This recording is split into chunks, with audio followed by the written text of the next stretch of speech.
இங்கு ஒரு தவறு என்றால் ஒவ்வொரு தவறாக போகும். காந்தி அந்த தவறுகளை செய்தார். மாமிசம் சாப்பிட்டார், பிறகு சிகரெட் பிடித்தார். எந்த அளவுக்கு சிகரெட் பிடிக்க முயன்றார் என்றால், பெரியவர்கள் பிடித்துவிட்டு போட்ட சிகரெட்டை அவர் எடுத்து பிடித்திருக்கிறார். காந்தி திருடினார். தன் வீட்டிலே இருக்கக்கூடிய ஒரு தங்க அணிகலனின் ஒரு குறிப்பிட்ட பகுதியை தனியாக எடுத்து அதை கொண்டு போய் விற்று அதை எடுத்து தன் அண்ணனுடைய கடனை அடைக்க முயன்றார். காந்தி திருடினார். இதைவிட அதிர்ச்சியான செய்தி, காந்தி விலைமகளிடம் போனார். இதே ஷேக் மஹதாபை அழைத்துக் கொண்டு விலைமகளிடம் போனார். இந்த விலைமகளிடம் போய் உட்கார்ந்து கொண்டார். விக்கித்து உட்கார்ந்து விட்டார். எதற்கடா இங்கே வந்தா என்று அந்த பெண் கழுத்தை பிடித்து வெளியே தள்ளினார். யோசித்து பாருங்கள், இன்றைக்கு இருக்கிற இளைஞன் காந்தி சிகரெட் பிடித்தாரா? காந்தியே பிடித்திருக்கிற பொழுது நாம் பிடித்தாள். காந்தி மது அருந்தினாரா? காந்தியே மது அருந்துகிற போது நாம் அருந்தினால் என்ன? மணியன் சார், உங்களுக்கு ரொம்ப நன்றி. காந்தியே விலைமகளிடம் போனாரா? நானும் போனால் என்ன என்பதல்ல. அப்படி போனவன் எந்த நிலைக்கு வந்து சேர்ந்தான் அதை பார். அது உன்னால் முடியுமா என்று முயன்று பார். நண்பர்களே, அந்த தவறுகளின் தொடக்கத்திலேயே தன்னை திருத்திக் கொள்கிறார். திருடி விடுகிறார். இவன் தான் திருடினான் என்று எவனும் கண்டுபிடிக்கவில்லை. தன் தந்தைக்கு அவரே கடிதம் எழுத, அந்த குற்ற உணர்வு, கான்சியஸ் பிரீக்கிங், குற்ற உணர்விலிருந்து அவரால் தப்பிக்க முடியவில்லை. அவரே கடிதம் எழுதுகிறார். எழுதி தன் தந்தையின் கையில் கொடுக்கிறார். தந்தை படித்து பார்க்கிறார். தேம்பி தேம்பி கண்ணீர் விட்டு அழுகிறார். அவருடைய தந்தை கரம்சந்த் பார்த்து சொன்னார், மகனே, உன் கண்ணீரில் நீ செய்த பாவம் அனைத்தும் கரைந்து போய்விட்டதா, இனி அது குறித்து கவலைப்படாதே என்றார். அதற்கு பிறகு திருடவில்லை. மாமிசம் சாப்பிடுவது சரியில்லை என்று உணர்ந்த பிறகு மாமிசத்தின் பக்கம் போகவில்லை. சிகரெட் பிடிப்பதை நிறுத்த வேண்டும் என்று நினைக்கிற பொழுது அதற்கு பிறகு சிகரெட்டை பிடிக்கவில்லை.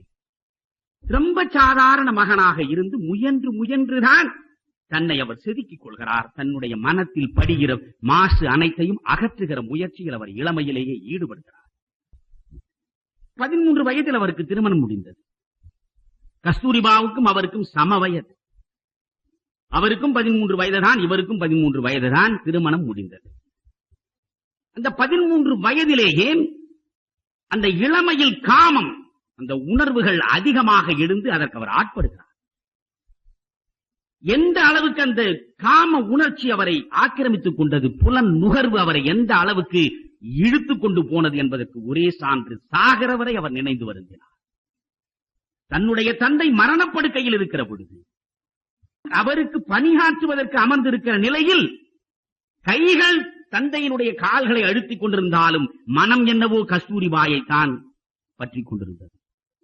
அவருடைய சிற்றப்பன் வந்து, இதுவரை நீ பணி செய்தது போதும், நீ போய் ஓய்வெடுத்துக் கொள் என்று சொன்னதும் இறைவனே கொடுத்த வரம் போல் கருதி அங்கிருந்து விலகி கஸ்தூரிபாயிடம் வருகிறார். காந்தி சொல்கிறார், காந்தியடிகள் தன்னுடைய தந்தையையும் தாயையும் எல்லையற்று நேசித்தவர். எல்லையற்று நேசித்த தன்னுடைய தந்தை மரணத்தின் பிடியில் இருக்கிற பொழுது நான் என் மனைவியோடு படுக்கையை பகிர்ந்து கொண்டேன். அந்த நேரத்தில் தான் என் தந்தை கடைசியில் கண்களை மூடுகிற பொழுது பக்கத்தில் இருந்து கூட பார்க்க முடியாத பாவியானே. அந்த அளவுக்கு புலன் நுகர்வு அவருக்கு இருந்தது. அதற்கு பிறகு தென்னாப்பிரிக்காவில் அவரே முடிவெடுத்தார். தன் மனைவி இருக்கிற பொழுதே பிரம்மச்சரியம் பூணுவது என்று முடிவெடுத்தார். ஏன் பிரம்மச்சரியம் பூண வேண்டும்? அதற்கு சொல்கிறார் அவர், காமத்தையும் கடவுளையும் ஒரே நேரத்தில் ஒருவனாலே அடைய முடியாது. காமத்தையும் கடவுளையும் ஒரே நேரத்தில் ஒருவன் அடைய முடியும். ஒரு பக்கம் காமம், ஒரு பக்கம் கடவுள் என்கிற கதையே கிடையாது. எனவே கடவுளை நான் அடைய வேண்டும் என்றால், கடவுளை பற்றிய சிந்தனை எனக்கு வர வேண்டும் என்றால், கடவுளை நான் அடைவதற்கு எது வழி? அதுதான் காந்தி. காந்தி இந்து. காந்தியடிகள் செத்த பொழுது உலகத்தில் உள்ள அத்தனை தலைவர்களும் இரங்கல் செய்து கொடுத்தார்கள். ஆனால் காந்தியடிகள் செத்த பொழுதும் காந்தியடிகள் மீது மாறாத வன்மம் கொண்டிருந்த ஜின்னா என்ன செய்து கொடுத்தான் தெரியுமா? ஒரு நல்ல ஹிந்து செத்து போனான் என்றான். இந்தியாவினுடைய தலைவன் செத்து போனதாக சொல்லவில்லை, மகாத்மா செத்து போனதாக சொல்லவில்லை, ஒரு நல்ல இந்து செத்து போனான் என்றான். ஜின்னா கடைசி வரை மகாத்மாவை இந்துவாக மற்றும் இந்துக்களின் நலன்களுக்காக பாடுபட்ட மனிதனாக மட்டும் பார்த்தார். ஆனால் மகாத்மாவின் மதம் அது அல்ல. மகாத்மாவை தெளிவாக சொல்கிறார், my religion has no geographical limits. My religion has no geographical limits. பூகோள எல்லைக்குள்ளே நீங்கள் கோடு போட்டு என்னுடைய மதத்தை நீங்கள் நிறுத்திவிட முடியாது. My religion is based on truth and non-violence. என் மதம் எது தெரியுமா? உண்மையும் அஹிம்சையும் தான். My religion is based on truth and non-violence. My religion forbids me to hate anybody. எவனையும் பகையாக பார்க்காதபடி என்னை பண்படுத்துவதுதான் நான் நெஞ்சுக்குள்ளே நேர்ந்து கொண்ட மதம். Religion is not for separating people, it is to bind them என்றார் Gandhi. Religion is not for separating people, it is to bind them. மனிதர்களை பேதப்படுத்தவும் பிளவுபடுத்தவும் உருவெடுத்ததல்ல மதம். பிரிந்து கிடக்கிற பிளவுண்டு கிடக்கிற மனித மனங்களை இணைப்பதற்காக உருவெடுத்தது தானடா மதம். அதுதான் என் மதம் என்றார். இன்னொரு இடத்தில் மிக அழகாக சொன்னார், என் சமயம் எது தெரியுமா? கதியற்றவர்களுக்கு தொண்டு செய்வதுதான் என் சமயம் என்று சொன்னவர் மகாத்மா. மனிதனுக்கு தொண்டு செய்வதன் மூலமாகத்தான் கடவுளை நீ காண முடியும் என்று நினைந்து இறுதி வரை அதிலேயே நின்ற மனிதன் மகாத்மா. எனவே இந்த சாதாரண காந்தி, படிப்பில் பின்தங்கி கிடந்த காந்தி, ஆங்கில மீடியத்தில் ஆங்கிலத்தில் படிப்பதற்கு ரொம்பவும் திக்கி திணறி தவித்த காந்தி, தன் தந்தையின் மரணத்திற்கு பிறகு அவர் மெட்ரிகுலேஷன் தேறி பிறகு கல்லூரியில் சேர்ந்து அதற்கு பிறகு தந்தை போர்பந்தரில் திவானாக இருந்தது போல் நீயும் ஒரு பெரிய அரசு பதவியில் இருக்க வேண்டும் என்றால் நீ லண்டனுக்கு போய் பாரிஸ்டராக திரும்பி வந்தால் நல்லது என்று ஒரு குடும்ப நண்பர் ஆலோசனை சொன்னார். அதை நெஞ்சில் ஏற்றுக்கொண்டு அந்த குடும்பம் கடன்பட்டு அவரை அனுப்பி வைத்தது. எல்லாருக்கும் தெரிந்த செய்திதான். 3 வரங்களை அவருடைய அன்னை புத்லிபாய் கேட்டார்.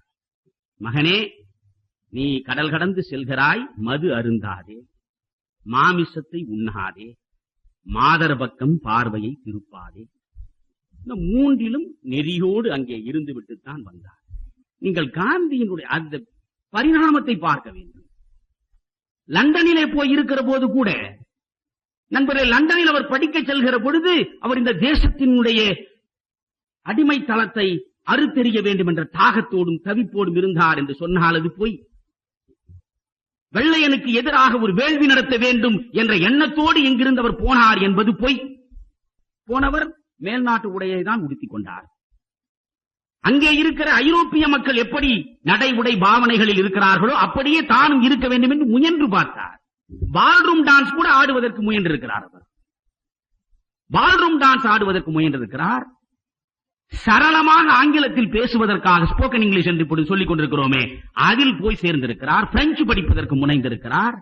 நாடு குறித்து ஒன்றும் அவர் கவலைப்படவில்லை. இங்கிருந்து ஒரு சாதாரண மாணவனாக போனார், படித்தார், பாரிஸ்டராக திரும்பி வந்தார். அவருடைய அண்ணன் தந்தை இழந்த குடும்பம் அது, தமையன்தான் காப்பாற்றுகிறான். சரி, இனிமேல் நம்முடைய தம்பி பாரிஸ்டராக வந்து விட்டான், இந்த குடும்பத்தை அவனுடைய திறமையின் மூலமாக ஒரு நல்ல வழக்கறிஞனாக இருந்து கோடி கோடியாக சம்பாதித்து காப்பாற்றப் போகிறான் என்ற கனவுகளோடு இருக்கிறான். அப்பொழுதெல்லாம் கடல் கடந்து ஒரு வைதீக இந்து வெளியே போகக்கூடாது. அப்படி போனால் அந்த சமுதாயத்திலிருந்தே அவரை தள்ளி வைத்து விடுவார்கள். காந்தி வந்ததும் முதலில் அவருடைய அண்ணன் அவரை அழைத்துக் கொண்டு நாசிக் சென்று நதியிலே மூழ்கச் செய்து அந்த பாவத்திலிருந்து அவர் விடுவிக்கிறார். அதில் காந்திக்கு உடன்பாடு கிடையாது. மகாத்மா ஒரு முறை தெளிவாக சொல்லி இருக்கிறார், நான் முழுக்க முழுக்க சமயவாதிதான். மதத்திலிருந்து என்னை பிரித்து பார்ப்பதற்கு யாராலும் முடியாது. மதத்திலிருந்து நான் ஒரே ஒரு நொடி கூட பிரிந்து நிற்கவும் முடியாது என்றார். மதத்திலிருந்து என்னை ஒரு நிமிடம் கூட யாரும் பிரிக்க முடியாது. ஆனால் அதே நேரத்தில் எந்த மதமானாலும் அது ஏற்க முடியாத மூட நம்பிக்கைகளை வலியுறுத்துமானால் அந்த மூட நம்பிக்கைகளை அகற்றுகிற மனத்துணிவு எனக்கு உண்டு என்று சொன்னார். இந்த மூட நம்பிக்கையை அவர் ஏற்கவில்லை. ஆனாலும் தன்னுடைய அண்ணன் மனம் புண்படக்கூடாது என்பதற்காக அதை சகித்துக் கொண்டார். பிறகு பம்பாய்க்கு வந்து ஒரு பெரிய வழக்கறிஞராகலாம் என்ற கனவோடுதான் ஒரு அலுவலகத்தை தொடங்குகிறார். நண்பர்களே, total failure in is profession.